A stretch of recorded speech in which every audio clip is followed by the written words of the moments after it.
Faut-il nécessairement démissionner son travail pour se lancer en entrepreneuriat? Non, non et non. Parce que l'entrepreneuriat n'est pas un fleuve tranquille. L'entrepreneuriat a des bases qu'on appréhende progressivement. L'entrepreneuriat a des réalités. L'entrepreneuriat tu peux lancer un projet, comme moi je suis dans le domaine agricole, par exemple, tu peux lancer un projet qui multiplie ton chiffre, ton investissement par 10. Mais tu peux également lancer un projet et tu n'as même pas le 1/10 de ce que tu as investi. Imagine si tu as eu à démissionner avant de te lancer. Tu as des charges, tu as des factures que tu dois payer, tu as des responsabilités, tu as des engagements. Donc il est important de se lancer progressivement en entrepreneuriat. Tu as une idée de projet, ok. Tu fais l'étude de faisabilité de ton projet, tu analyses, tu vois. Maintenant, tu te lances progressivement, dans l'entrepreneuriat, on demande de commencer petit. Il faut commencer petit. Quand tu commences petit, ça te permet de voir, de prendre la température de ton projet, la température ambiante, la pénétration. Ça te permet de comprendre davantage ton projet.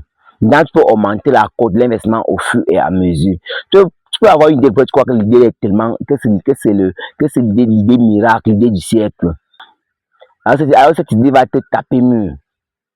Non, il faut commencer petit. Il ne faut pas démissionner. Maintenant, il faut trouver du temps. Il faut trouver du temps pour pouvoir concilier ton travail avec le projet que tu es en train de lancer. Parce qu'on ne fait pas gérer un projet par procuration. C'est l'échec total. Quand tu as ton projet, tu dois te rassurer tout le temps pour ce projet-là. Tu dois voir comment. Je veux pas l'exemple du champ. Par exemple, nous sommes dans un champ de maïs. Ici, on va faire le maïs avec l'avocat. Le maïs, avocat plus le plantain. Si tu lances un projet comme celui-ci, tu dois t'arranger à venir au champ au moins une fois par semaine.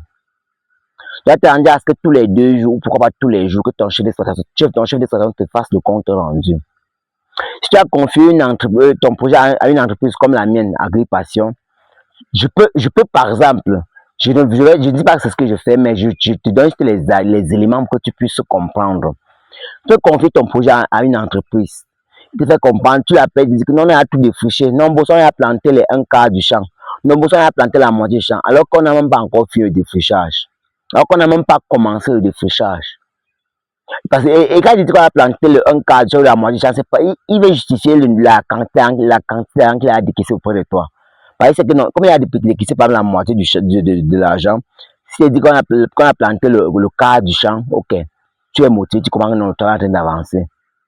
Alors peut-être l'argent, il a pris l'argent, peut-être qu'il n'a pas mangé l'argent. Hein.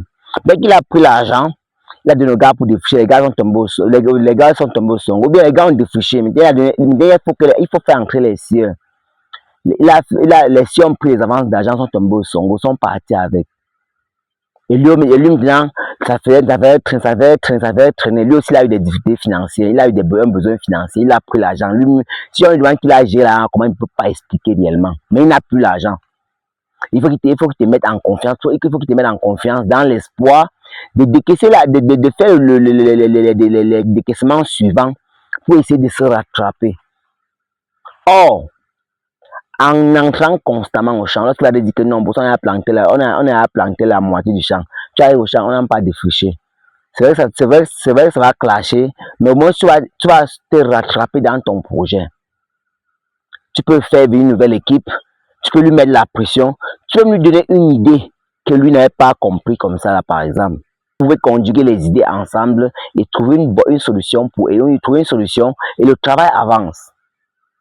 Parce qu'il n'y a rien qui fait échouer les projets comme le retard dans le calendrier agricole, le retard de planting, le retard de semis. Un maïs qu'on a mis au sol en retard, d'office, les rendements ne seront pas bons. Peu importe la culture, une culture qu'on a mis au sol en retard. Le premier cas du cacao, je vois des personnes, je l'ai dit plusieurs fois dans certaines de mes vidéos, je vois des personnes aller mettre le cacao au sol en octobre. Quand le cacao sort en octobre, supposons qu'il pleuve, supposons que tu as mis ça le 5 octobre et qu'il pleuve tout le mois d'octobre. Ok, il va pleuvoir tout le mois d'octobre, le cacao va prendre le sol, la végétation va commencer. Il va pleuvoir 15 jours sur le mois de novembre, le soleil va venir. Donc fin c'est novembre là, le soleil est sec. Décembre vient à son soleil, ça sèche davantage le sol. C'est-à-dire que le plant n'a plus de réserve. Les feuilles commencent à mourir. Les feuilles sont à mort même. C'est justement le tronc pour le cacao. C'est pour ceux qui savent, pour ceux qui connaissent le cacao savent que les feuilles peuvent mourir sur le cacao, mais le plant n'est pas mort. Tu viens, tu grattes ses verres. C'est-à-dire que le plant, si on le met dans les conditions normales, il va revégéter, il va continuer. Mais le soleil décembre est venu sécher tous les feuilles. Quand janvier vient, alors non, les plantes me sèchent partout, partout, partout. Tu as perdu l'argent, tu as payé les plants, tu as payé la trouaison, tu as payé le planting. Et tout ça, juste parce que tu ne pouvais pas patienter. Si c'est que tu te rends compte que tu es à 13 ans en retard, et que tu as déjà payé les plants, tu fais une pépinière, tu fais une ombrière, tu prends les plants, tu installes là, tu arroses, tu attends mars. Quand les pluies vont revenir en mars, tu mets ton cacao au sol. Le meilleur moment pour mettre le cacao au sol, c'est en début mars. Bon, ça, c'est pour ceux qui sont dans le centre sud-est. Dans le centre sud-est, on a 2 saisons de pluie et 2 saisons sèches. Et quand tu mets ton cacao en mars, ça veut dire que la première saison de pluie tombe dessus. La petite saison sèche d'un mois d'août, mi-juillet, mi-août, vient. Il y a le soleil. Après la saison pluvieuse encore de mi-août, mi-novembre, tombe encore dessus. Le plan est lancé. Le plan est lancé. La racine pivotante est à partir. Les racines sont à développer. Essaye de comprendre le plan. Essaye de comprendre les cultures. Moi, j'ai dit dans une de mes vidéos que la plante que vous voyez là, les plantes que vous voyez sont comme des êtres humains. Quand il est stressé, il est malade. Quand il est stressé, il tombe malade. Quand il est stressé, il ne grandit pas bien. Mais quand il est joyeux, qu'il est dans de bonnes conditions, non, il te donne ce que tu demandes. Cherche donc à le mettre dans de bonnes conditions.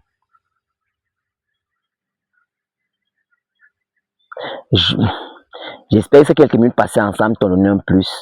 Et à très bientôt pour une nouvelle vidéo.